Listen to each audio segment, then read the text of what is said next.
my vice. Man up from Mars, he tripping, I put that on guard. I got the digits, but I am not calling. Wizard at night, this be that forum. I'm just gonna chat with that. Sunshine after that. Just gonna stack with that. Sunshine after that. So yeah, you know, I had a conversation with her, but it's like the signals is always crossed. I mean, like, I say yes, cause she asked me to say yes. And then she's like, I didn't want you to say yes. I wanted you to understood that a yes was required to answer the question. I was like,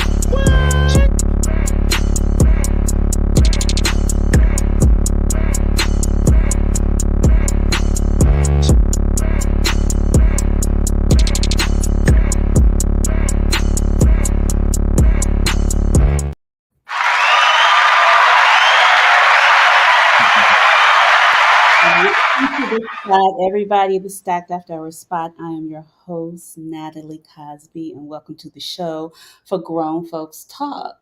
So tonight we are talking about how do you present. I know a lot of you guys are back on the dating scene, especially if you are newly singled, and how we're presenting at this age is a little different from when we were in our 20s and 30s. So y'all get y'all's cocktails, get those fingertips loose because we want to hear your questions and comments on tonight's show. And here at Stacked After Hours, we keep it what? Lit and enlightening. So let's get into it. So tonight I have a special guest host. Sunshine's on hiatus. So we have a friend of mine who is a celebrity photographer and image consultant. And just I call him a lifestyle consultant. Let's welcome to the show Whitney T. Thomas.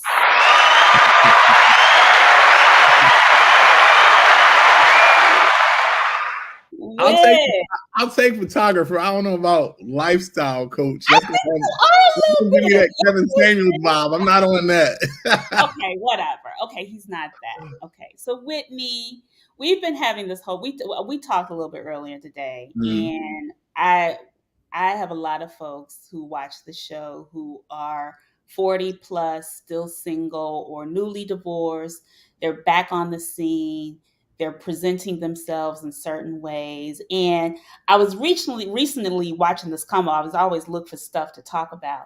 But I was recently watching YouTube, and I came across this conversation between Ebony K. Williams and Yvala Van Sant. And I just want you to kind of, Montaigne's going to play a little clip for us, but I want you to kind of give me your feedback. So, Okay. Come on, Montaigne. Would you date a bus driver? Would you date if he owns the bus? If he owns it. If he owns the bus. See, that's a problem. That's a problem. Okay. Because the standards and requisites, and I'm not talking about him laying on his sofa playing video games all day. I'm not talking about that. But the standards and the criteria that we use to measure men is off for who we are as women. I'm going to stop it there. Whitney. Well, can I say something? I'm going to say something. Not even about what she said, but her whole nonverbal. Terrible. Yeah. Terrible. Wow. Terrible. She's terrible. She's terrible. She's terrible. Okay, so women of her ilk would say, you know, I'm looking for somebody that meets my standards. If I make X, he should make X, all of that stuff. If that's your thing, have at it. I don't have a problem with that. My issue, however, is she seems like a nasty person. Her whole vibe has like bad energy. And so she's a good looking woman. I guess she's somewhat successful. And so you're talking about what you want as far as dating and all that stuff. And apparently it's not working out for you because wherever you are right now with that energy that you're giving, you don't have this guy that owns the bus right now. So bring it down like 1,000 is my comment to that kind of attitude. Terrible.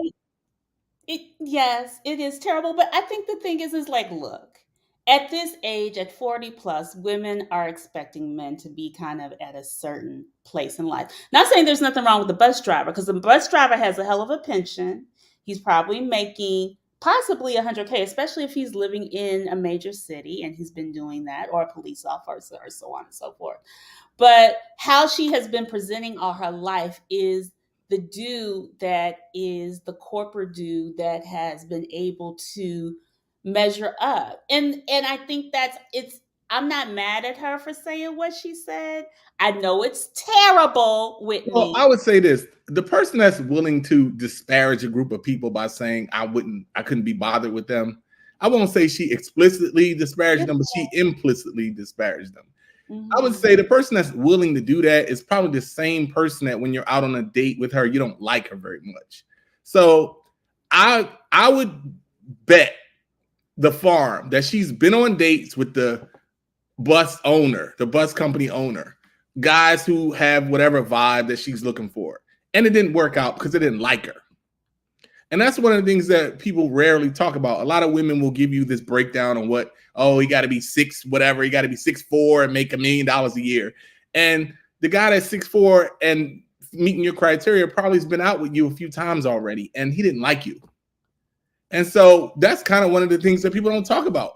Your personality is terrible. People go out on dates, and guys who have, I call it the 80-20 rule.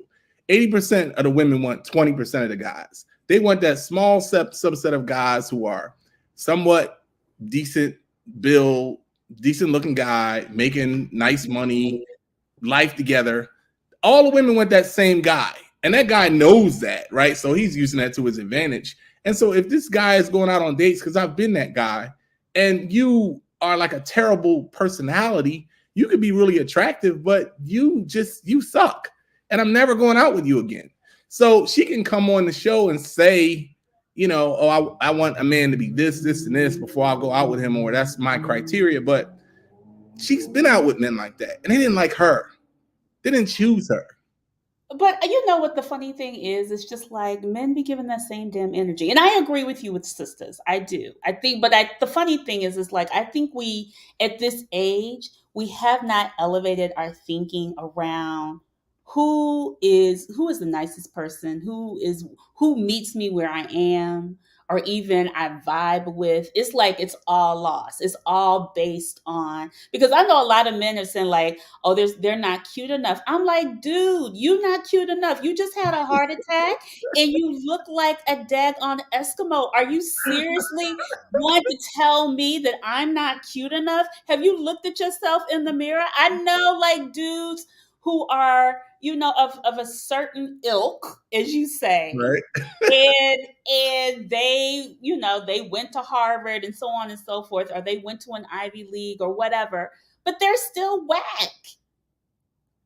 Yeah, well, and I think that's true on both sides. I think there are guys who are, you know, they out kicking their coverage. They think they're, you know, the coolest dude in the room, and they're not.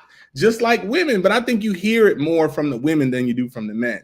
I think guys are more willing to accept their lane, where women are giving you this, oh, he has to be this, he has to be that. How many times have you heard a long list from guys? Guys may want a woman that maybe is a little more attractive than they might normally pull. But, and hey, you gotta shoot for the stars, right? I'm not gonna be mad at them.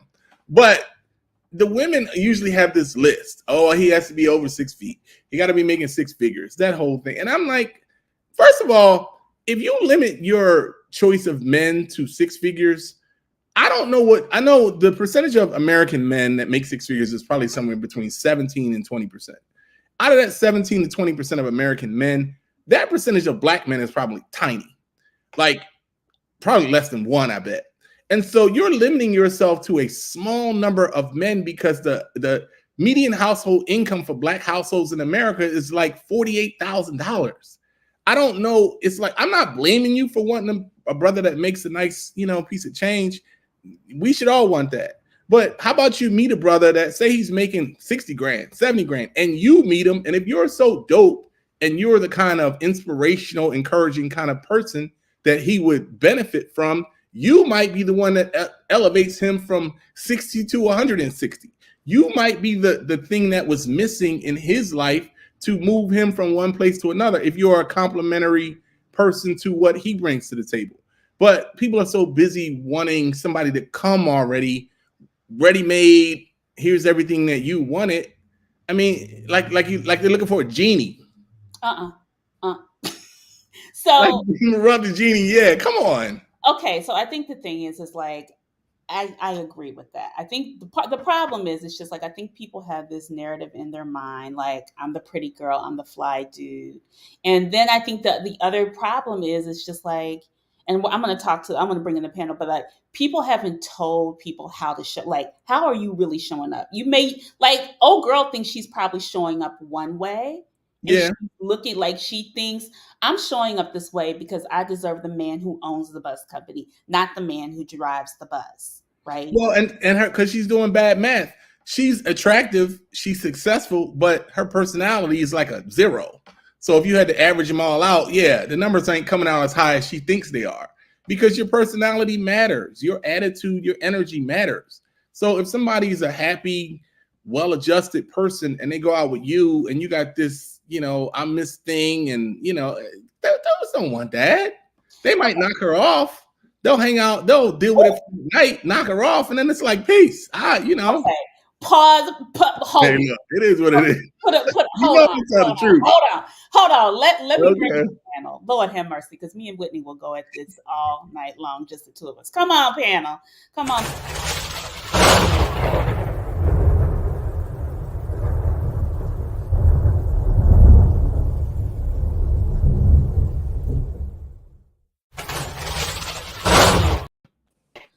Hi, panel. Look at my fly ass panel. Now, this panel does know how to present. So, real quick, I'm just going to do a quick roll call. Of course, I have my sister Janice in the corner. Say, hey, Jan. Hey. We have the lovely B Joy looking like a movie star tonight. And then new to the panel, another Philly boy. Them Philly boys, y'all got to watch out. Todd Dumas, Esquire. All right, y'all. So, thoughts on me and, of course, Whitney. Thoughts on me and Whitney's opening convo. Did y'all see the Ebony K video earlier this week? Hey Nat, not only did I see it, I watched the whole clip. It's about 20 minutes. And also she responded to some of the criticism, and they talked about it on the Breakfast Club. And I watched that too. And she really doubled down and was actually a little disrespectful to Ayanla. But I agree with my boy Whitney on this. I thought that she was harsh. She came off a little rude. She came off very arrogant. To put down a whole entire group of people, I just thought that was really, really bad. I thought it was a bad look for Ebony. Todd, you were shaking your head as well. Well, I think the undergird of what Whitney was saying is that regardless of how attractive she is or how successful she is, I mean, she's obviously put a lot of effort into making herself attractive, physically and attractive on paper. But the real problem is when you are dating a woman like that, you're really subconsciously asking yourself, how is she going to treat me?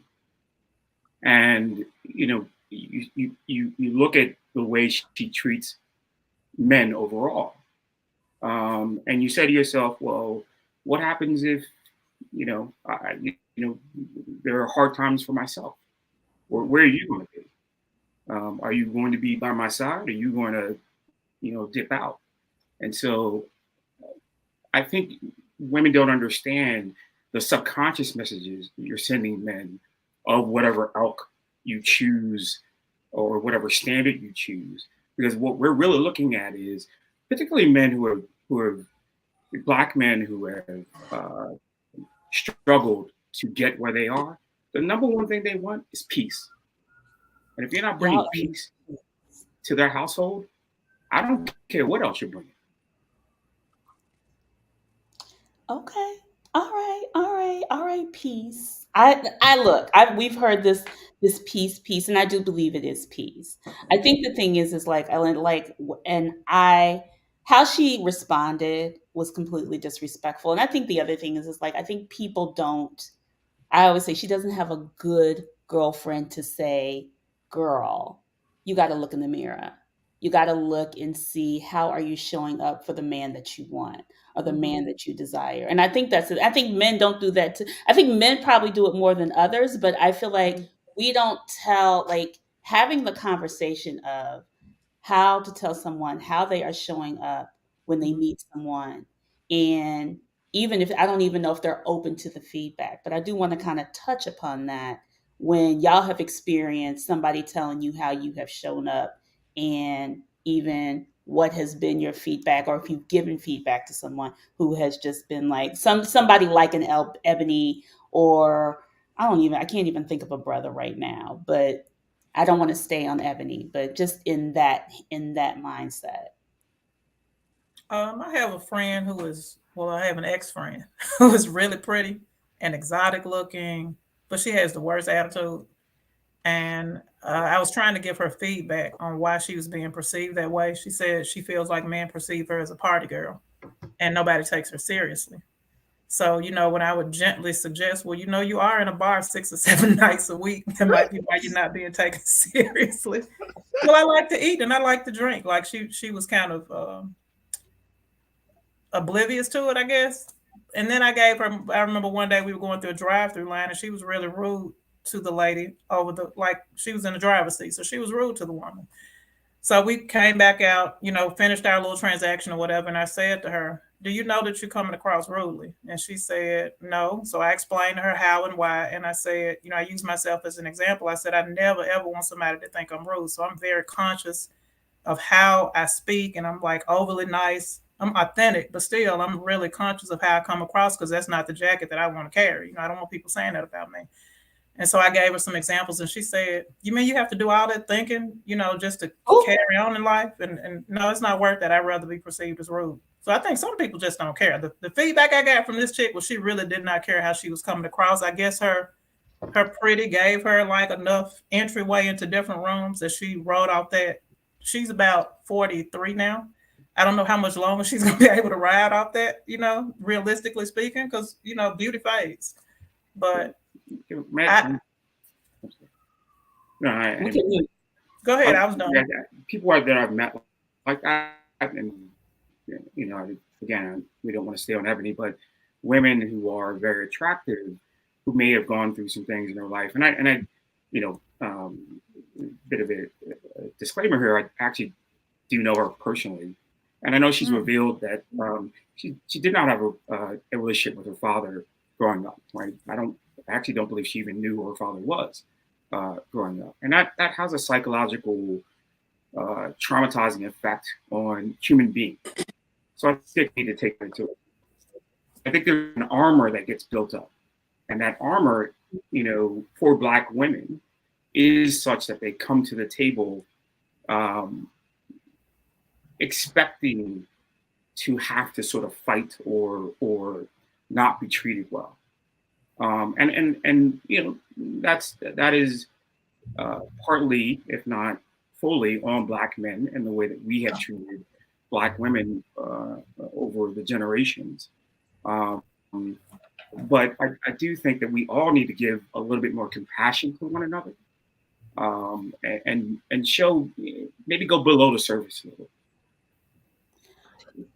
Can I jump in on that? I would say that, because we spoke briefly about this, but I would say that I don't think that Black people in their, 30s, 40s, 50s, I don't think they're accepting enough of the fact that it's just hard. Like we were talking earlier, Nat, and she said, women who do this and that feel like they deserve a certain thing. And I said, I wouldn't use that word, because I don't think anybody necessarily deserves anything. Life is complicated. Life is hard. Sometimes you meet somebody, you meet the right person, they turn out to be dope. You have a great time. Sometimes you don't. A lot of it is chance. I mean, the Bible says, time and chance happen to us all. The race is not to the swift, nor the battle to the strong, neither bread to the wise, nor riches to men of understanding, or favor to men of skill, but time and chance happeneth to us all. Like, you don't know. So I can't pray to Jesus and say, I deserve a woman that's 5'6" and super bad and got a big butt because I like big asses, and and make this amount of money. It don't work like that. If you meet that person, then you won. But if you don't, you just don't. So this thing where I think people feel like somebody owes them something, I think it's part of the problem. If you find it, great. If you don't find it, and maybe you do something different, I don't know, but nobody owes you anything. And a lot of the women that give you that vibe, they give that somebody owes them something energy. And if you start with that, you're already not cool from the gate. People don't go out on dates and say, I want to be entertaining. I want to be enjoyable to be around. I want to be somebody who, when I leave the room feels better. The people in the room feel better about themselves having come in contact with me. That's my philosophy. I want to make sure that the people feel better about who they are. People are going in rooms saying, what can I get? What do they owe me? I'm supposed to have this. I'm supposed to have that. And if you have that mindset, you're already on the wrong track. So I agree with, I think I do believe like people, I think it's layered. I think part of it is your trauma, which Todd has kind of touched upon. And then Whitney, I think the other thing is like with the trauma, they don't deal with it. So it doesn't develop and it becomes something else. And then it gets projected in their presentation. And then people are talking to people who are like-minded. So the girl with that attitude is talking to another girl with that attitude. Because B Joy, if you telling the girl, that attitude ain't so cool, she gonna hang out with the other girl who thinks it is. And so they get this echo chamber going. You know what I mean? Now they're gonna console each other and tell each other that's what's cool, and it's not. Iron sharpens iron, and the other way around too, right? Right. You should resign. Don't resign, Todd. I think it's a continue. The funny thing is like, and I do agree with that, Whitney. I think our representation, the goal at this point, should our representative, I think in our 20s, especially in our 20s and maybe even early 30s, we always had our representative, possibly had a representative based on what do we need to be to get somebody. Has that representative graduated into just who you are at this point as you present? Are we still kind of trying to put on facades to figure it out?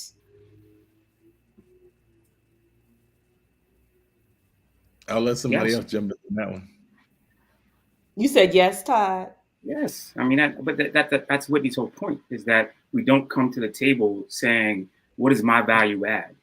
We come to this table trying to take from other people. What is your value add to me?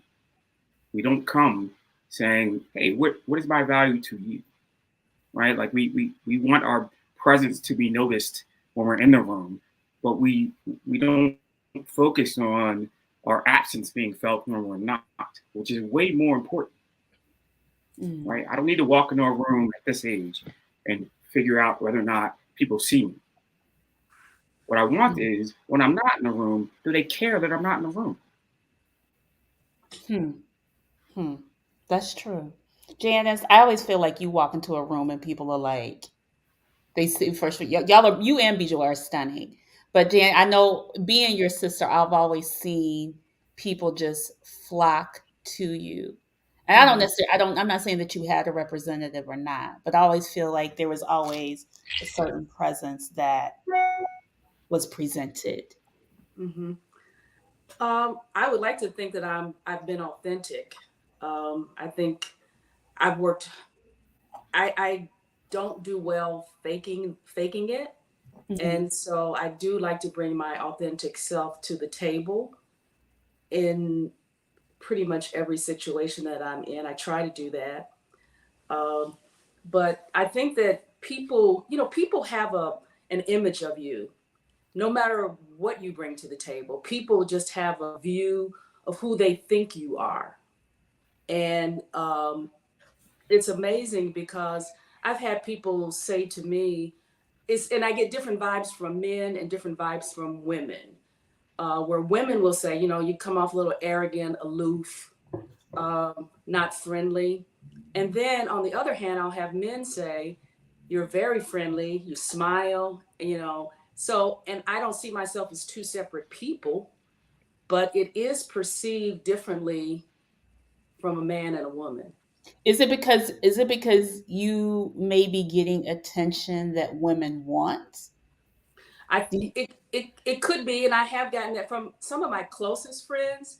They've teased me for years, say, Jan, every time you walk in a room, they notice you. Well, okay, I have the gray hair. I've had gray hair most of my life. It does stand out. I do realize that. But I mean, I don't know what to do about that. That's just the way it is. I present who I am, and I really try to be prepared. And the other thing is, I do like to look good. I like to dress. I'm not gonna go out and just, not have a little makeup on or have my hair done. I like to look nice. I like to look presentable. I even like to look sexy. Even at my age, at this age, that's really important to me. So it makes me happy that my husband thinks that I'm attractive, and when we go out and I look a certain way. So I do like to present uh, this the Janice who I am, but I do want to be authentic about it. I can speak to that specifically.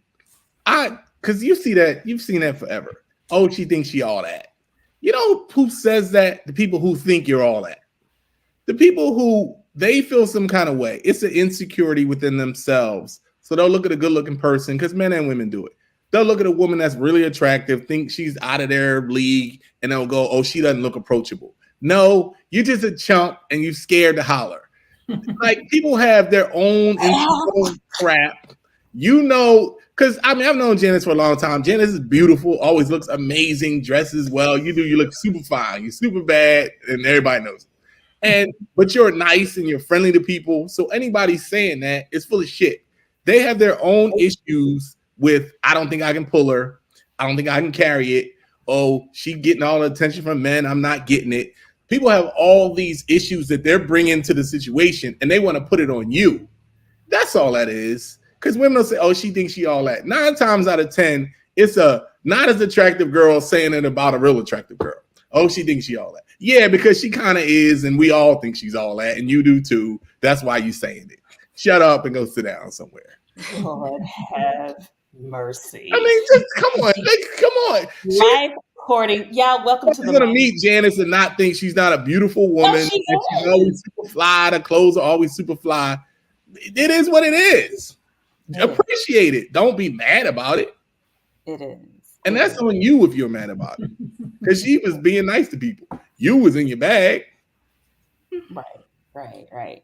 I mean, yes, people are projecting their insecurities because Janice has. And I think people just project insecurities, period, because people are fly. I think there are certain people that have, I do believe like there are people that want to represent a certain way and I always say show up as your best self. My sister, the one thing I think Janice has definitely shown me is show up the best, just by how she presents.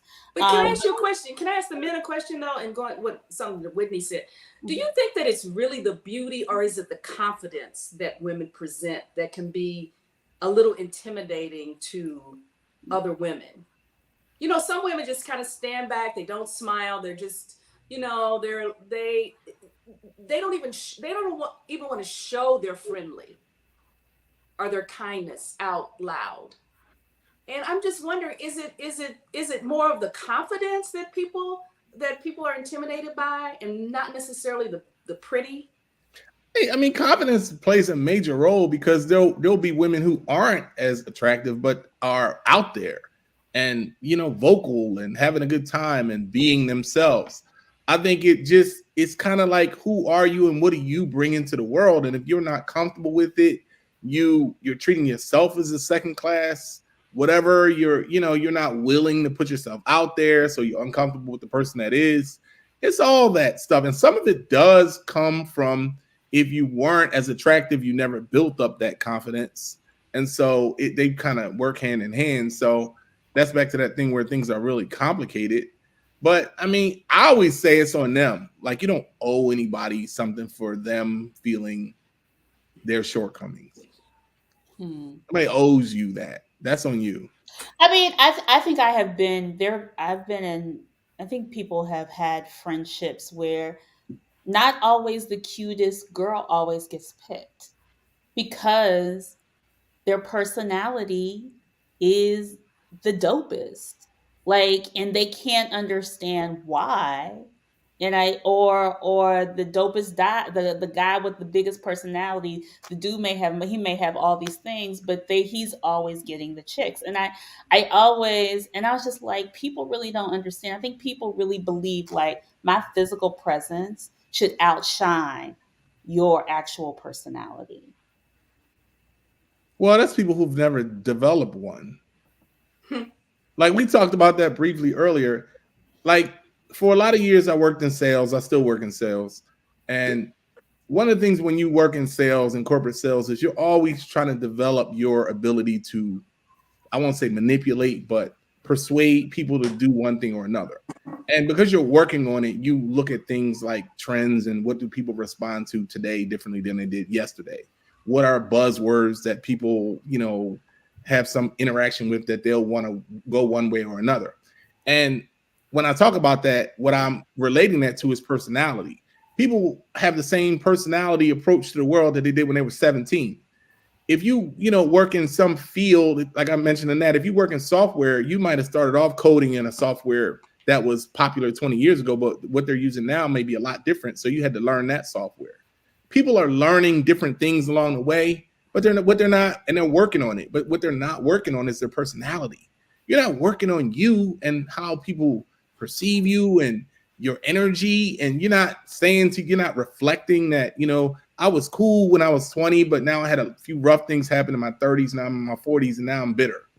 And you're not recognizing and self-reflecting and saying, maybe I should be more friendly, maybe I should be more open. And I think that, unfortunately, and I'm going to say it openly, I don't think a lot of sisters, Black women, are looking at themselves and saying, what is my deal? Because I think Black women uniquely have an echo chamber right now, at least for the last, I don't know, say 10 years of the Black girl magic. Yeah, we doing it. And because they cheerleading each other, nobody's saying time out. You're not winning because of that. You're not winning because you're nasty, or you're not friendly, or you outside with a bonnet on your head. Like, nobody's saying you doing stuff that you shouldn't be doing, and you turning people off, and you want it to not matter. You want it to not matter that you on there with Iyanla Van saying looking nasty as you can be and wondering why dudes don't want to hang out with you.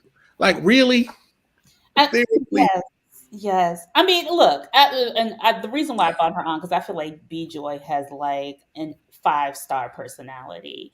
And B-Joy, I know you do. You really Sweet, thank you. You got swag, girl. But I always say, like, what, because as somebody who is your age, I know you're in your 40s and you are newly single, what are some of the things that you have been kind of, or newly whatever, what are some of the things that you as a woman of this age have been seeing from just how you have engaged with people, but also what you have seen just in your spaces? I am not engaging with people, so Okay, not engaging with people. Yeah, not in that way. I'm really trying to just be solid before I even open myself up to anything. Okay, but even in the past, how have you just worked on yourself? Oh, okay. Well, currently, I'll just say what I'm doing right now. I'm doing like a 30-day detox. It's my first time trying that. I'm always trying something. I always want to be the best version of me internally. Mm-hmm. Externally, a little bit more so internally, because I'm the one that's got to live with me. So I want to be, I want to present myself in a really nice way to the world. So I'm reading a book called Setting Boundaries and Finding Peace. I have a little pamphlet that's like a emotional intelligence test, and grooming you to improve your emotional intelligence. And what's the third thing? On a journal that like prompts you to write different things about your sleep and your exercise. And so I'm doing that, and I'm fasting from social media. I'm fasting from Dr. Peppers because it's my favorite thing. I just pick some things that I like, and I'm purposely giving them up to remind me when I want to reach for a soda. Hey, I'm on something right now. I'm on something different, just to keep me conscious, And so go ahead. Finish. Seeking mental clarity. That's all I'm seeking. I'm not trying to lose any weight or gain any, clear skin. I just want to be like more mentally clear and think more clearly, watch my approach to the world. So that's one thing I'm doing right now. But just in life, I read a lot. I read a lot of articles. I read the news all day. So, B-Joy, I have a question. If you did meet, let's say you were, I know you're in Memphis and you ain't catching the bus no time soon, but you did meet the bus driver and he came up to you, what would be your engagement with him? Hypothetically. Did I meet him on the bus or did I meet him at the carnival? Girl, you may have met him on the bus. Shit, who knows? So I'm not opposed to anybody in their profession. What I will say is that I think it's important for a man at my age. I'm 40. I was about to say 49. I'm 48. Well, let me give myself a year. Mm-hmm. But I think it's important that a man likes what he does and enjoys what he does. Because if he feels stagnant or frustrated about where he is in life, then I think that'll bleed over into us. Mm-hmm. And so, if I'm not really looking for anybody younger than me. So if I'm dating somebody my age or around my age, hopefully by then he's found his niche or is on the verge of finding it or looking for it or aggressively seeking it, so if that's bus driving and he's happy and content and he can take care of himself and, we can go out to eat sometimes. If he had a hell of a personality, then I think it would probably strike me as his lifestyle might be different than mine. And I don't mean financially. I mean more so like I like to read. I like history. Like if he struck me as the kind of person that liked the things I like, then I could go there with him. But he would have to really impress me with all that. And it probably wouldn't just be asking for my number on the bus. I would think that was a little unprofessional, to be honest. But if I met him in a different setting and it came out that that's just what he did, I probably would be open to it. I certainly would not be open because of how much money he made. It wouldn't be about the money. It would be more about, is he happy with himself and what he's doing? Okay. All right. I mean, I think that's the question is like, how do you show up winning? Like folks who, I see a lot of people, they're boring. They're just outright boring. Like they're not interesting. They're constantly talking about, you're like, what? They're like dropping things to just impress people. So how do you first of all, how do you just let them know like, yo, you're tired? Like, or even friends. I'm just like, why do you always pontificate? And it's not interesting. Because I got a lot of brothers who are constantly pontificating and they ain't saying shit. A lot of people like to hear themselves talk.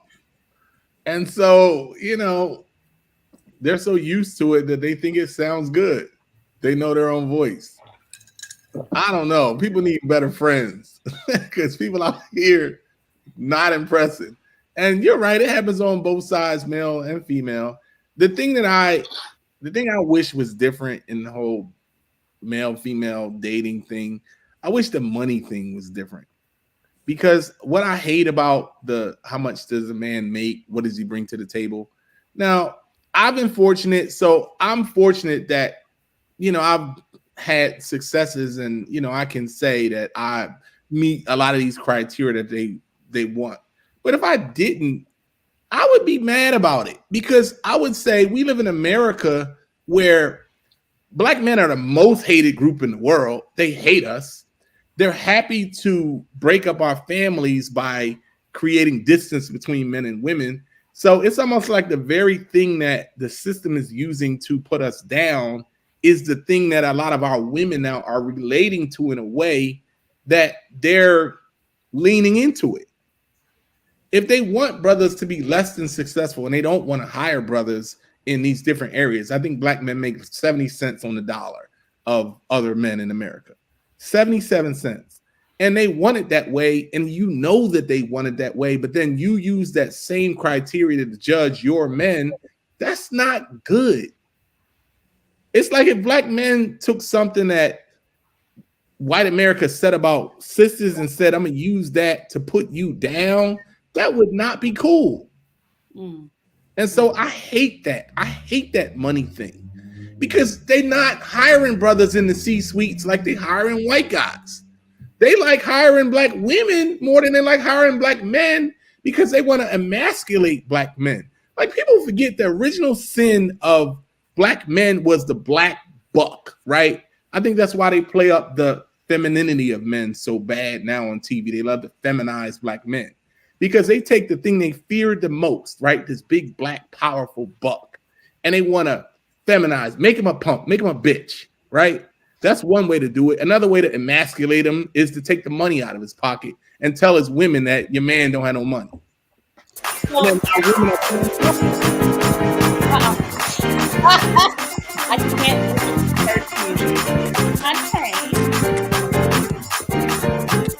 Is that he got my back on that? I said preach to you. So wait a minute. But I want to bring this back, Whitney, because the funny thing is, it's just like, yes, you are right. I think the emasculation and the money issue go hand in hand. But I think about like Todd, right? I'm sure women. I'm not going to Todd. For example, they see Esquire, they see whatever. Both you and Whitney are very clean cut. They see such and such. Whitney, I know is not available, and Todd, I'm not gonna put your status out there, but I think the thing is like the assumption is like, ooh, if I had some girlfriends, I would be like, ooh, he's an Esquire. Natalie, how old is he? Who is he? Such and such. Hook it up, and I'll be like, okay, fine. What does he do? I think again in our mind, we're like, I think we have been raised to think around security. No, like even though we may have our own security, we also want someone who is secure. Is there something wrong with that? I do not think so. One, I think Black men need to understand that security is the first priority of a woman. Period. Any woman, white, Black, whatever else you are, but particularly in this society, Black women need security first. I was married for 6 years. I didn't understand that.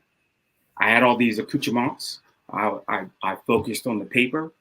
I focused on having these other attributes that would attract women to me. But like Whitney says, I didn't focus on being and showing up for myself, right? I didn't focus on making sure I could be a good partner for my wife. So I wasn't. And that's a thing that I think we're missing in this entire conversation. Like, how do you show up to be a good partner? Forget what, fine. Yes, everybody wants the person who's educated. Everybody wants the person who's successful. Everybody wants the security of, economic security. But how do you, within all that, show up to be a good person and a good partner? And until you learn that, I'm telling you, at plus 40, you're going to be single, period. I don't give a shit what you are. You're going to end up having a series of relationships. Quick, and I would say the ladies jump in on this. One of the things I think is funny about money is if you've made any money, like a lot of people maybe on this panel have, and there's people listening, I'm sure, have made money. You can meet somebody who makes 70 grand but lives a under control lifestyle, who has more disposable income than a dude making 200 but got mad bills, leverage to the hilt. And it's focused. Like there are people like that. There are people who don't realize as you make more money, you spend more money. So my bills are not going to be the same as somebody who makes $50,000, $60,000, $80,000. My bills reflect the money I make. I don't just have all this extra money because you're going to have a bigger house, you're gonna have a nicer car, you're gonna have this, you're gonna have other things that you pay for. Your kid might be in private school. It's relative. It is. And so that's why people have grandmothers who put their parents through college who made 30 grand. Like, I think people don't know money. A lot of people who never made any money can tell you, I need a man that makes 6 figures. I'm like, well, what does that mean? 6 figures is relative. Where do you live? If you make 6 figures in San Francisco, you hurting. If you make 6 figures and you live in Manhattan, that ain't the same as if you make 6 figures and you live in Biloxi. Like, so many things come into play when it comes to money that I wish that people didn't use that. But money feeds the narrative to the presentation, right? Money is the funder of the presentation, I think, from cars to houses. I think it depends. Your point about security.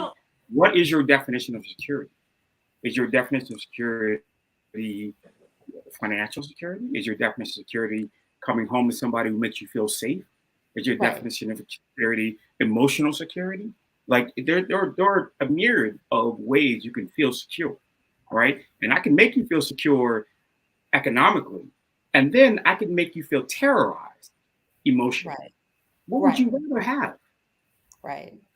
But all I'm saying, Janice, I'm not saying all money, but I'm saying a lot of what I have seen when I think of men and women, when they're like Todd was saying, the money helps the narrative of the presentation. But Janice, you were saying you disagree. Go ahead. No, I was with someone, on a personal note for a very, very long time who made a lot of money. We both made a lot of money, but was not willing to share that money. Wasn't going to buy a nice car. Not that I needed a nice car or he needed a nice car. He wore cheap clothes, cheap shoes, cheap car. Didn't want to live in a nice place. Didn't care where you lived. It was a shack. Didn't care if the place, and made a lot of money in a very prominent position. So it's really, I wish, in that presentation now that you say that we bring to the table, I wish that the money part, especially for women, that wasn't the focus. I think that's what's getting us in trouble. I've had a wonderful career, professional life. I've met a lot of professional men, married professional men. Now I'm happy. I'm married to a police officer. I mean, I'm the chief marketing officer of a very large health system. Prominent, well known across Michigan, and I married a police officer. And people looked at me at first like I was crazy, but guess what? He made me happy. He made me laugh. He made me smile. Would do anything for me. Go out of his way. But can I ask a question? I have more fun. Can I ask a question, Janice? Yes. Mm-hmm. I know you said you had to make a mental shift to even consider him, right? Well, let me in a way, when I met Dean, I did not know what he did. Okay. I didn't know anything about him. I didn't know what his profession was. And he was retired. He was already retired when I met him. But at that point it really didn't make any, he had kind of wooed me because, the profession didn't make any difference at that point. I didn't really care. It was about how he treated me. He presented very fly, though. Well, that's, yes. He presented fly. I'll make this. Here's an interesting one for y'all. On the flip side of that, wait a minute. But on the flip side of that, again, remember I said I was with somebody for a long period of time, married to them, and they weren't fly. They weren't fly at all. You're right. Right. Sorry. Well, but to what Janice was just saying, something I've always found interesting is men. Here's the funny thing: men could meet a woman on fries. She works fries. Okay, she on the grill. And if she's super bad and she a lot of fun, they're gonna scoop her up. Yes, ma'am. Yes. They will move. They will tell the girl that is, wait a minute, one at a time. One at a time. Finish. I was gonna say they would tell the girl that's making a boatload of money who thinks she's the coolest thing in the room. Excuse me, sis. I'm trying to holler at my girl who work at Mickey D's because she's nice and she's beautiful. And I'm cool with that because I make money. I find it interesting that women who like this Ebony chick who, if you're successful and you're making money, why aren't you comfortable saying if he does make less than I make? Because if I make a good amount of money, I'm already comfortable. He makes me happy. So I don't need him to make X, Y, and Z. I don't get that part. Like my perfect example, my wife makes a lot. My wife is like Janice, super sharp and makes a lot. She makes more than I do. And I never cared. It never bothered me and it never mattered to her because I do well. So it's relative, but she makes more than I do. And she never gave a shit. It was like money was never even a thing because we could do anything we wanted and go wherever we wanted. But she was the kind of person that she didn't have you have to make X, Y, and Z. Now, I still would have been cool because, I was doing pretty well when we met and have been fortunate. But she didn't need it. Just like I like Janice saying he didn't have to be because Janice is dope. And if the Lord has blessed you with something, what's the problem with you being a woman and a guy being blessed by what you bring to the table rather than the other way around. It's almost like something wrong with that. I don't get that. Okay, can I ask a question though? Wait, I wanted Todd to finish his point before we go into Janice. Go ahead, Todd. I'm sorry. No. My point is finished. Go ahead. I agree with but please, Janice. Do you think that's also about it helps to validate women if we say it's important for us to say we have a boyfriend or a husband who has this type of career. It's part of the couple presentation. It's a part of that it's all about. It goes back to what you say, what we present. We want to present that image that, Janice is married to, Dr. So-and-so. And that automatically in people's mind, Janice is really banging because she married to Dr. Janice, So-and-so. did you? How many people I know that are married to Dr. So-and-so are miserable as they present well. They're miserable, but they present well. You're miserable as hell. Right. There's a lot of people that the Joneses. Is that living? Is that thriving? But I think the funny thing is like, I think people. I would turn that question back on women, and I would ask women. I'm sorry. I would ask women. I would turn that question back on you women and ask you, what does that give you? Like, so if you are miserable, married to Dr. So-and-so, behind the curtain, what does the production give you? You don't want to be miserable married to Dr. So-and-so. You want to be happy married to him. You want to be happy married to the police officer too, to whomever, to whomever you choose. You don't seek that. You don't seek out anyone with the aspiration of being miserable. Now, if you end up there, you could end up there. I'm not talking about your aspirations. I'm talking about when you're in the marriage, right? And you decide, I'm going to stay in this marriage because of the production that I'm giving, the outside world. I'm going to stay here, but behind the scenes, I'm sort of miserable because I get the accoutrements that you're talking about, that Jan was talking about how it sort of validates me as a woman because I'm married to Dr. So-and-so. That's the point I'm trying to, I don't, that's the sort of, I guess, cognitive dissonance I don't understand about women in general, especially Black women. Right. I think women. Go ahead. I Bijou, I was going to let you finish answering. No, I didn't have any. I can't answer that question. That's not me. I think from what I've seen, I think the thing is just like I think it's like women love powerful men, and to be on the arm of somebody who is supposedly based on society standards as winning, they want that, but they don't understand what they could possibly, in dating somebody. And I'm not saying this is all men, but trying to find a balanced individual, I think is very difficult. I think it's difficult even if you are the most balanced to keep yourself balanced in that space. But I think we have been taught, especially I guess women of my generation, you're supposed to marry at least your equal.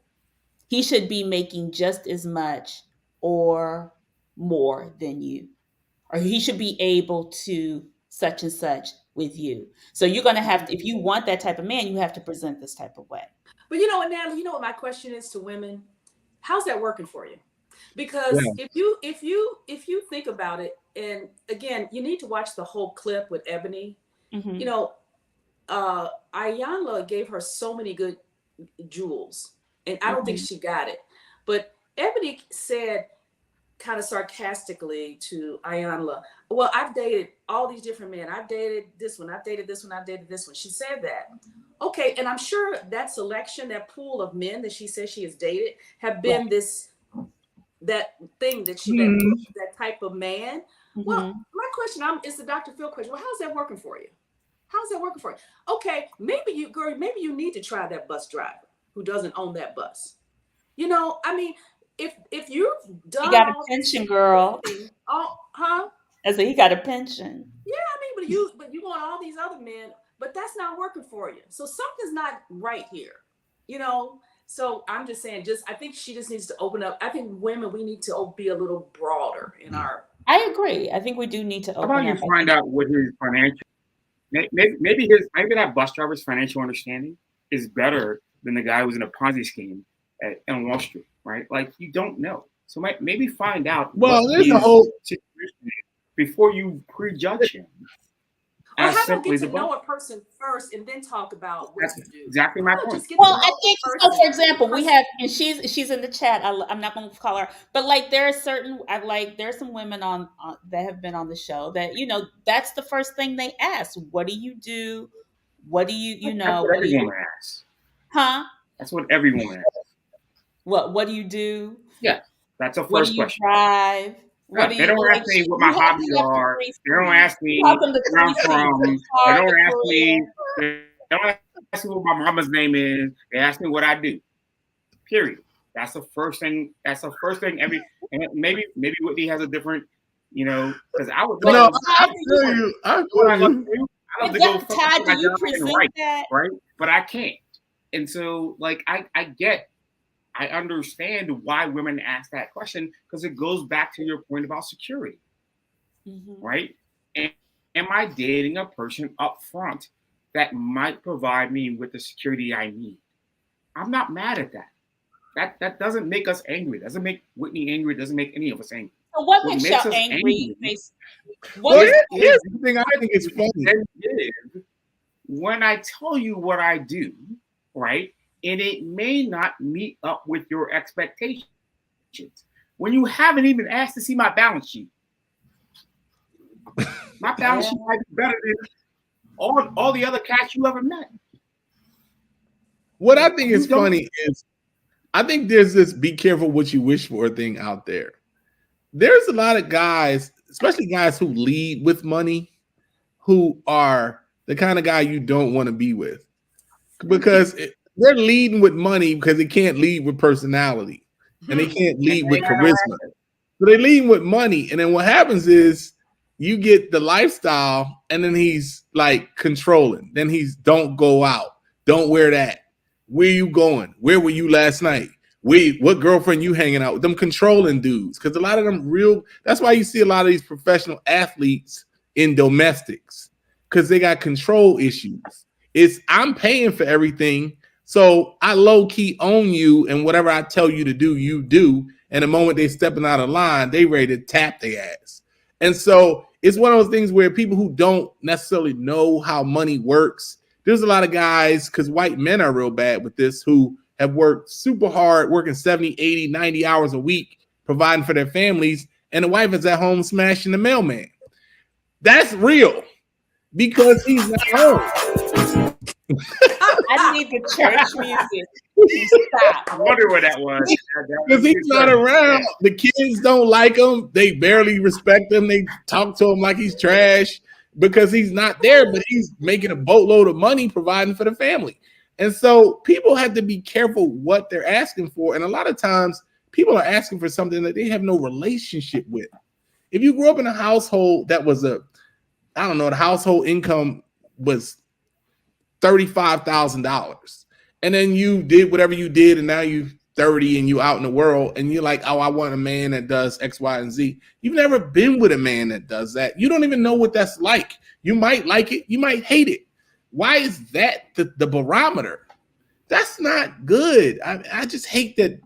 I mean, if you know that the median Black household income in the United States of America is $48,000. And you out here saying you want this guy to be all of this and make all of this money, who are you relating to? What group of people are you relating to? I'm not suggesting women shouldn't want guys who are successful and attractive and winning and whatever. But to say that's the only thing that you would possibly entertain is unrealistic. Because there's too many women, it's nowhere near enough of those men to match the amount of women. You lost before you left the house. So let's bring it back.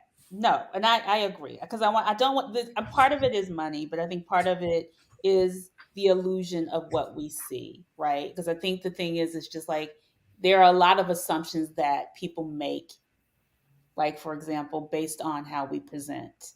And so, what are some of the assumptions that you just see outright that your friends or you have made in the past, or people are currently just making based on how people are presenting or bringing what they're bringing so-called bringing to the table, or somebody that they meet? Was that anybody want to jump in? Yeah, anybody? No. I mean, go ahead, Todd. Well, I will say this: that social media has exacerbated that infinitely more than when I grew up. Right? When I grew up, you had a certain understanding. Women grew up with all Black women grew up with princesses, and they wanted the white knight, right? And they wanted, the brother that's going to come and sweep you off your feet and make you feel secure, and that's where that sort of security comes from. And to your point about like people not knowing what the median income was, they might not know what it is, but they felt it because they grew up with it, right? And so you want that you grow up wanting that other. But I think now what happens is there's so much of this proliferation of everyone living well and everyone having this aspirational life, and people getting these quick likes and quick, and so now you have an entire, maybe 2 generations. I don't really know how many generations I'm behind, but there's a lot of generations that are growing up with this social media understanding that that's what they want and that's the only thing they want, and that's their first priority. That's forget who the person is, forget who they're going to be to me, forget how they're going to treat me. What are they going to do for me? And that's what you got now.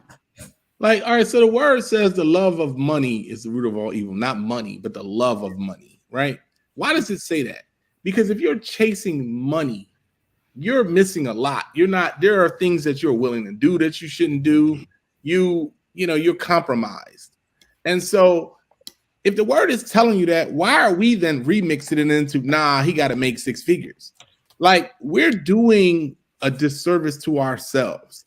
And no one's saying that it's the wrong approach. It's not that's how you feel, that's how she feels. No, it's the wrong approach. Because if you're putting that first, you're, like I said earlier, you're not even allowing for the fact that you might meet a guy in position A, right about to make the turn to something bigger, but your motivation and your presence might help him make that turn. Because guys have done that for women. Guys who've been real successful have helped women become real successful. And they didn't approach it like, I can't do that, or she needed to already be making X, Y for me to kick it with her. Women are saying that, and why are you saying that? I hate that. I literally hate that, because there are so many brothers out there being discounted because they don't make what. But I think there are a lot of sisters being discounted also because they don't look a certain way too. Well, that may be true, but looks are looks. It is what it is. You know what I mean? It is what it is. It is superficial ways of judging people. You might be on that one.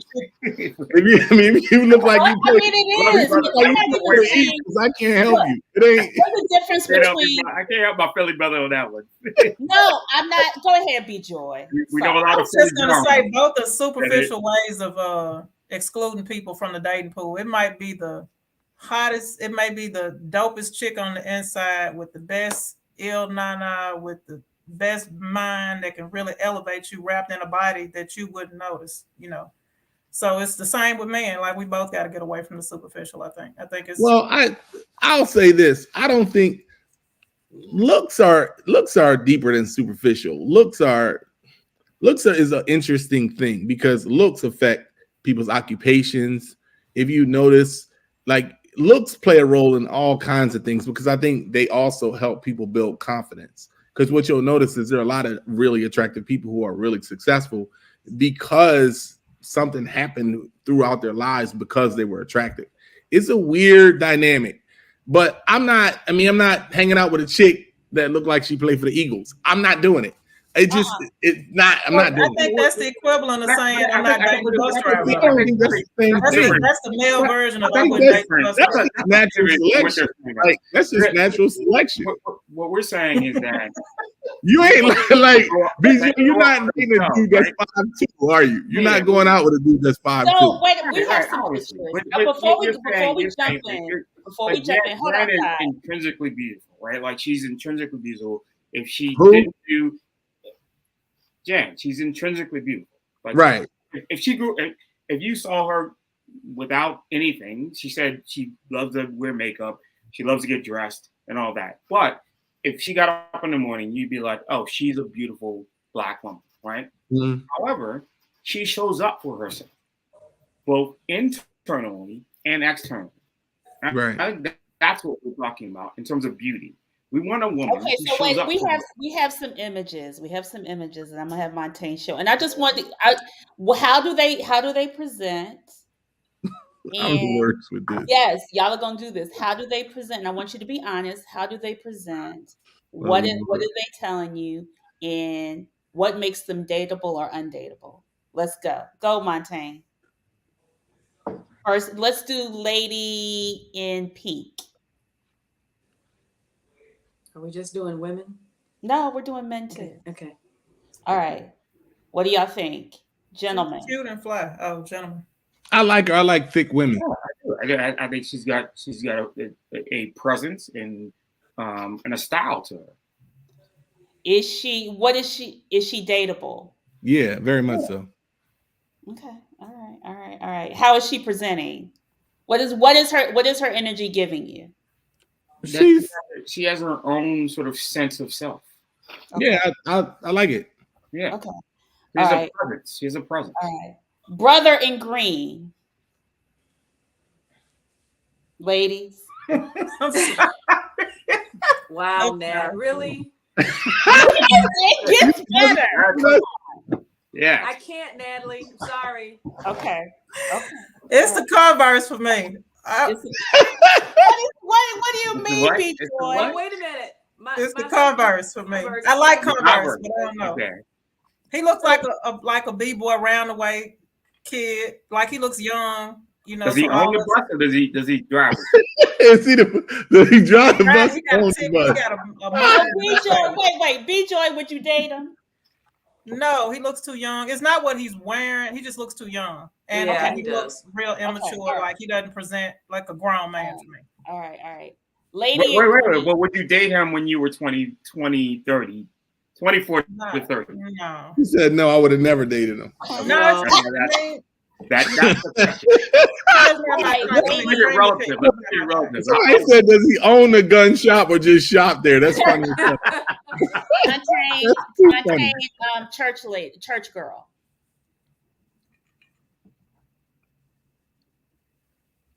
Yeah, she's cute. Yeah. Oh, she's sophisticated. She's sophisticated. Yeah. I ain't going that far. I'm just saying she's decent looking. Okay. Is she? What does she present? How would what are you expecting on the date? How does she present? I mean, I always expected the same thing on the date, but I mean, I think she's. I would agree with that. I don't know if I expect different things from women on a date, but what I would say is that that she has as the other woman, she has her own style, right? And that is attractive. Okay. Like she's got her own voice and her own style. That's attractive, just like the other person I think was attractive. That's what you're getting. Would you ask her out, Todd? Wait, if I saw her somewhere and I talked to her, would you ask? Yes. Would you talk to her or ask her out?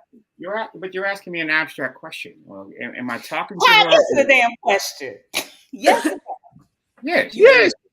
I'm gonna answer for Todd. Yeah, she's cute. Dudes will go out with her.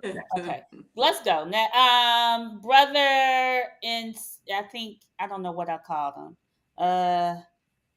In white. That's funny. Janice.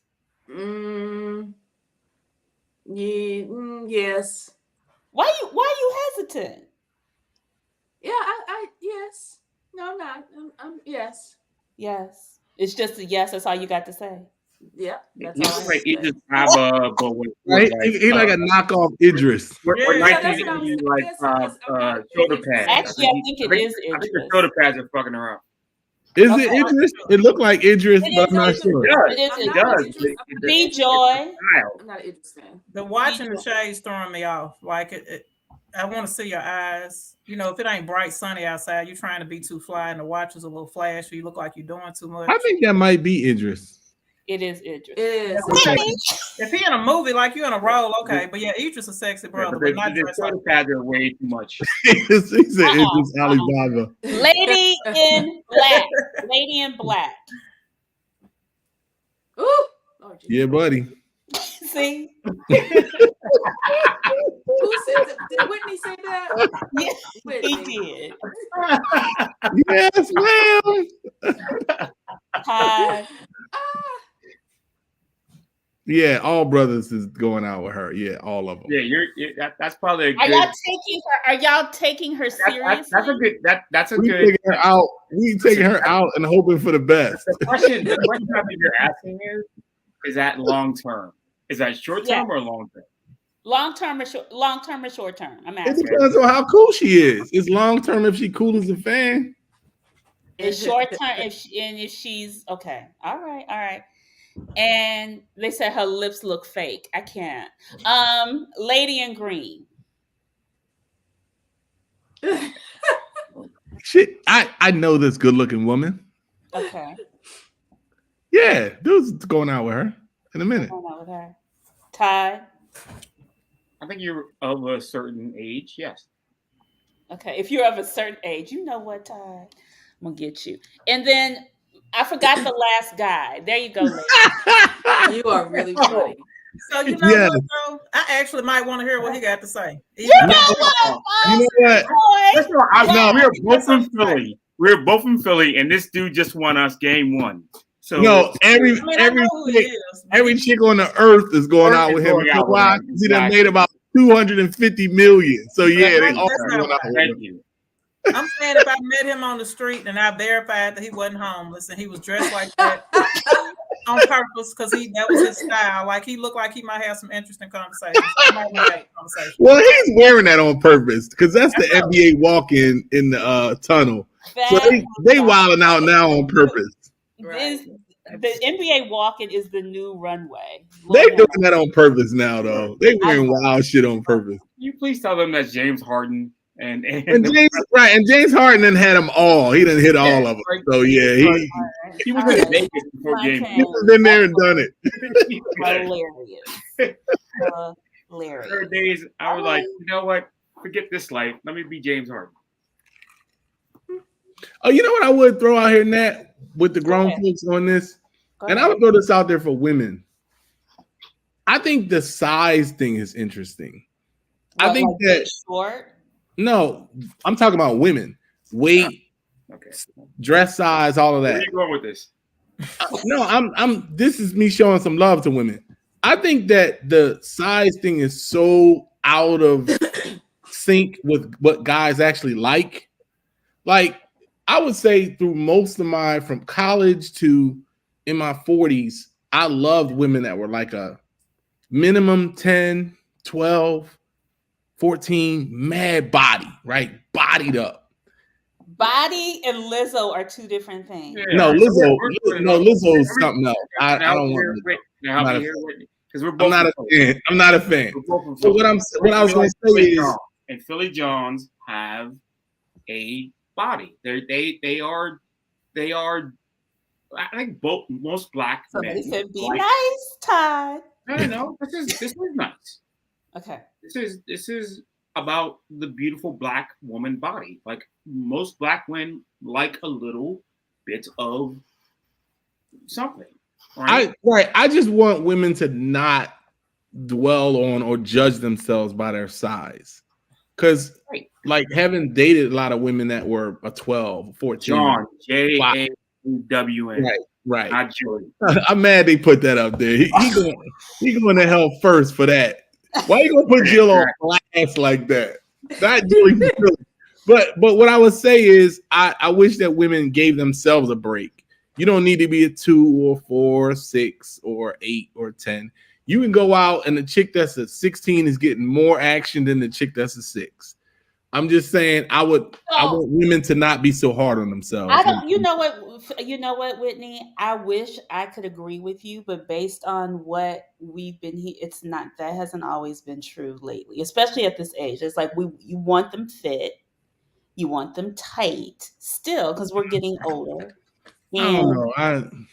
I mean, I'm just saying, and a lot of the code word that a lot of men are using and a lot of sisters are really, I think that's why we're having all these BBL, all this stuff. They want the tiny waist, the big boobs or whatever. I even have grown women who were like, I want a Serena butt. I was like, girl, you got sticks for legs. But grown ass men don't care about stretch marks. They don't care about fupas, if you want to call it. They don't care. Grown men don't care about that stuff like women think. I don't know. I think that a lot of dudes don't judge women as harshly as women judge themselves. And I would just say that I would like to put that out there to women is don't be so judgmental of yourself. You know what I mean? Like, let that go. You don't need to be a simp. Have more compassion for yourself. And the more you look in the mirror and you're like, yo, I look good. And that energy comes across to us. Right. Like, oh, yeah, I like that. Somebody said, I'm keeping my feet. I'm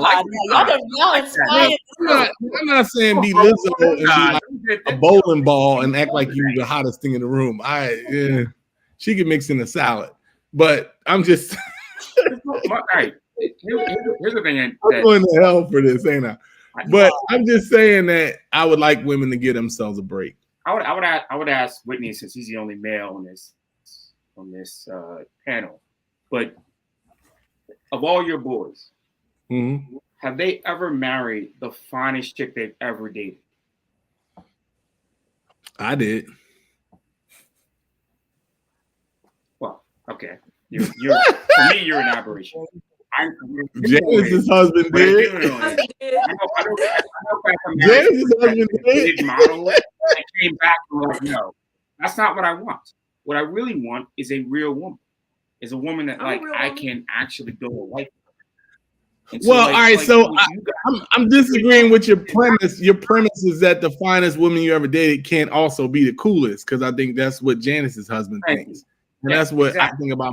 My wife is super attractive, but also super cool. So yeah, I think you can get that. I think you got to be really fortunate to get that, but yeah, you can get that. Assuming you. When you got married, was she the finest woman you had dated as of then? No. Why did you marry? Exactly. What was it about her? I mean, because she had everything. Right? Like if I looked across the board, right?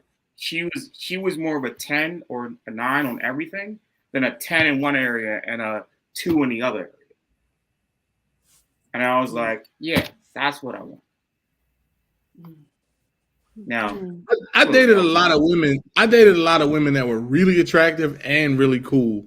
I just happened to get married at the point that I got married. But I wouldn't seriously date a woman unless she was super hot and super cool. I mean, they're out there. And so, shout out to the Cosby family. But I'm just saying, they out there. Go ahead, continue, B-Joy. What'd you say? I said Whitney said no bus drivers. He the male equivalent of bus drivers. He is the male equivalent of no bus drivers. Call it out, B-Joy. Right? No bus drivers. No, I'm not that. Only Cosby. Oh yeah, you that. I'm not that. Like he want the cream of the crop for himself. You're right. No, I will admit for myself. I need the cream of the crop. But you want everybody else to stop it off the discount. If you're a garbage collector, you better be fine as hell. You better be. Look. He said the women on this show are rare, high IQ and beauty. Thank you. Okay, so we have to, we could probably be on here all night. This was really awesome. I always have some final thought questions where y'all only have 20 seconds, Whitney. I have to say that to Whitney and Todd. The men always end up. Bus driver be having a fatty. But anyway, We have about 7 questions that I want to ask you guys when we think about presentation. So it's always like, what do you think? You got 20 minutes. Okay. Or 20 seconds, not 20 minutes. What value do you bring in a relationship or in life that you find hard to maintain?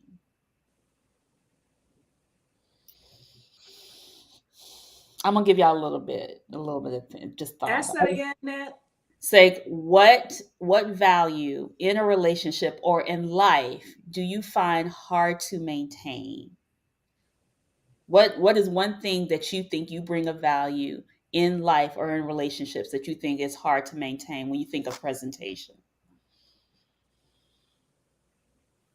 I don't think anything is hard if you want to do it. You don't think anything is hard? Not if you're motivated to do it. I can think of one, but it's not really presentation related. What is it? What is it, B-Joy? It's like patience and understanding. Like that can bleed over into accepting the wrong things. Because I'm real patient. I'm not a nag. I'm most understanding. Cool as a fan, but like you can be that way, it can get taken advantage of if you.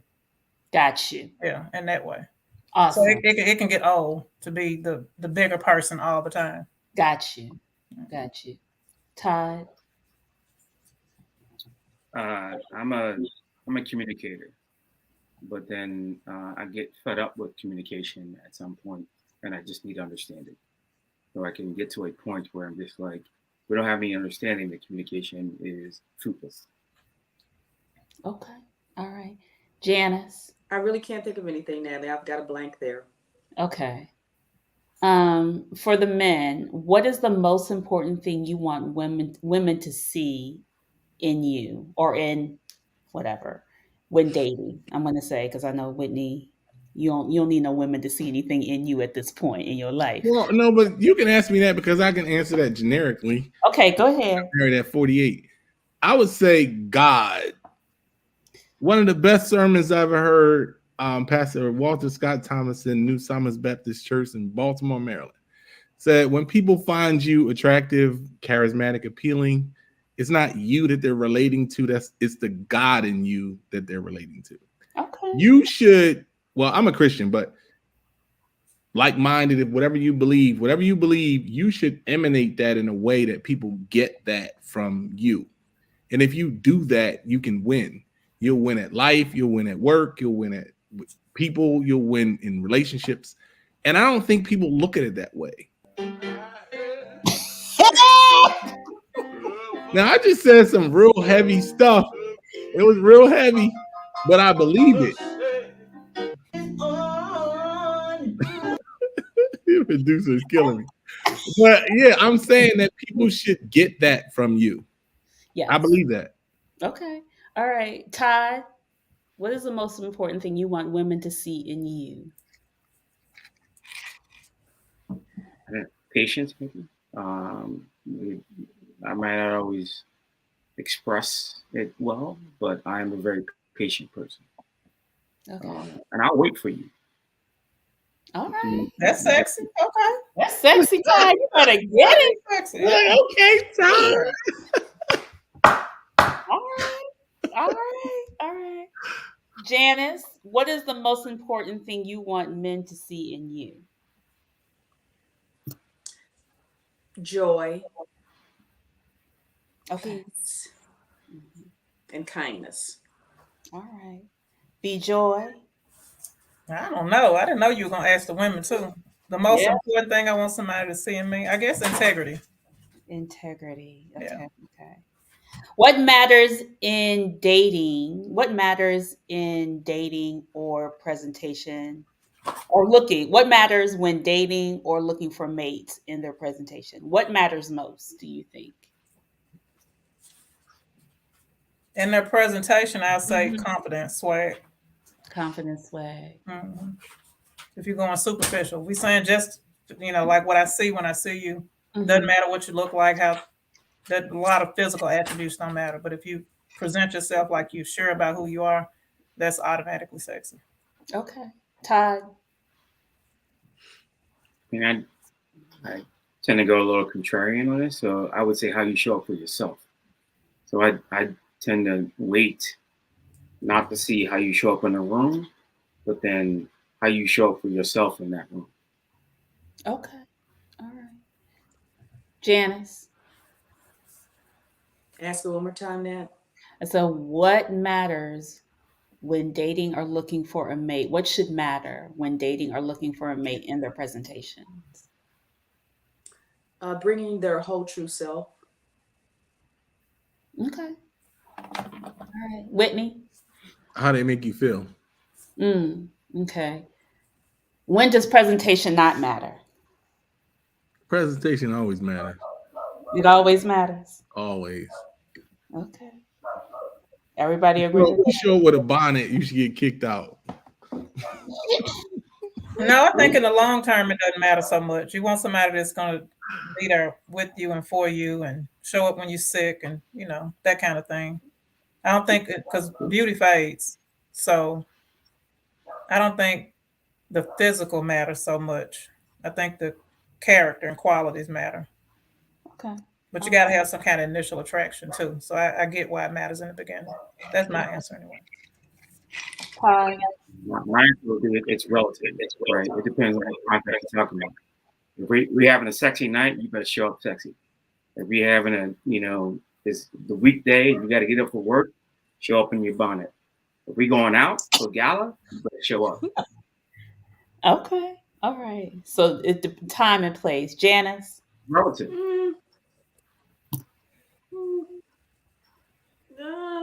I think presentation does matter a lot, and I think that's one of the flaws in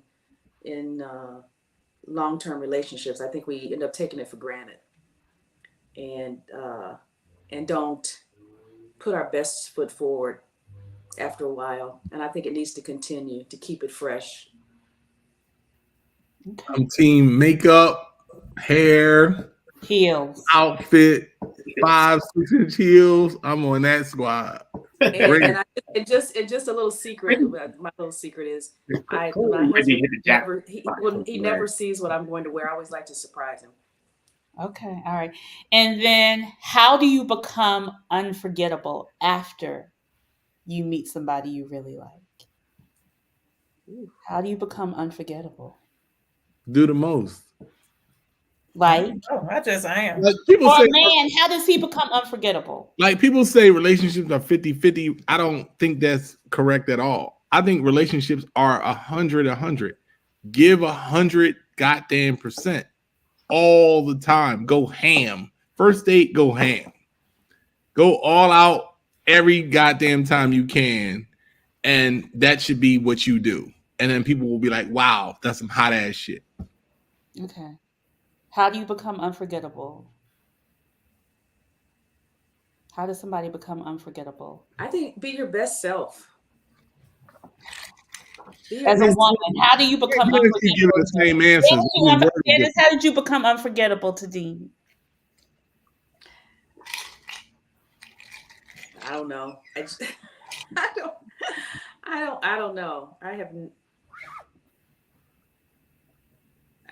don't know. I can't answer that question for him. I don't know. Okay. Todd?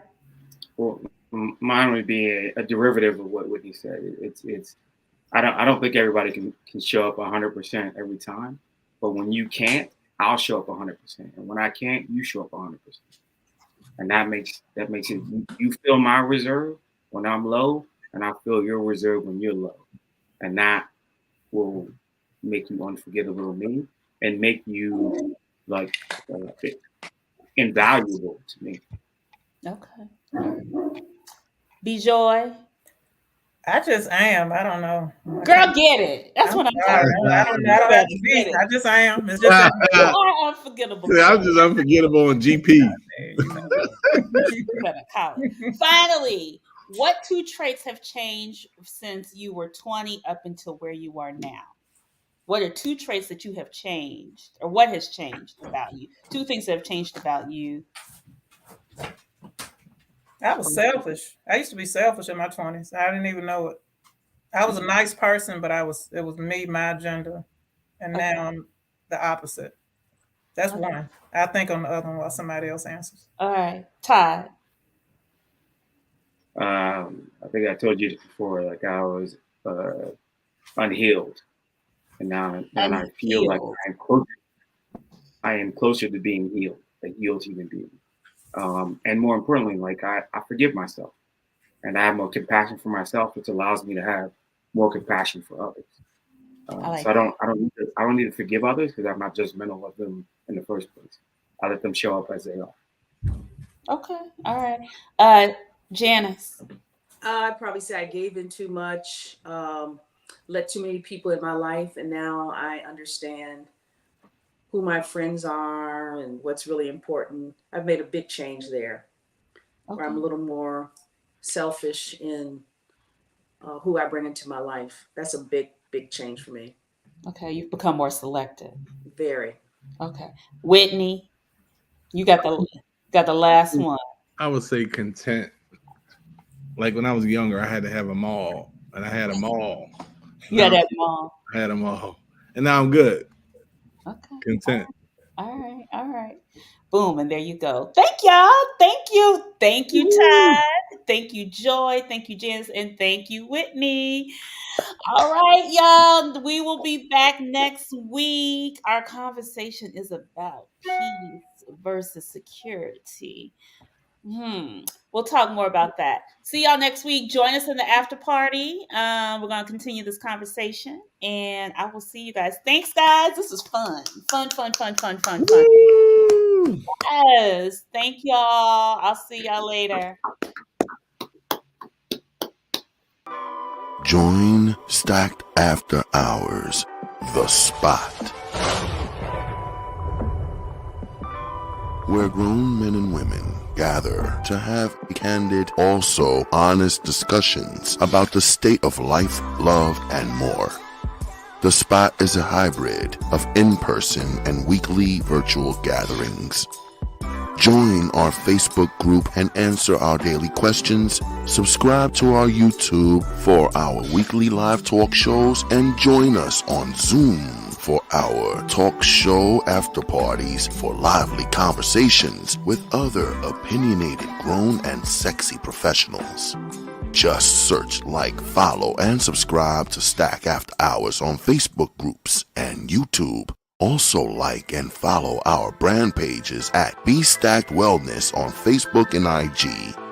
So wherever you are, at home or abroad, pull out your laptop, tablet, or smartphone and join in the conversation with the members of Stacked After Hours. The Spot by Be Stacked Wellness. See you there. As you know, and if you are new to the Stacked family, we always keep our conversations lit and enlightening.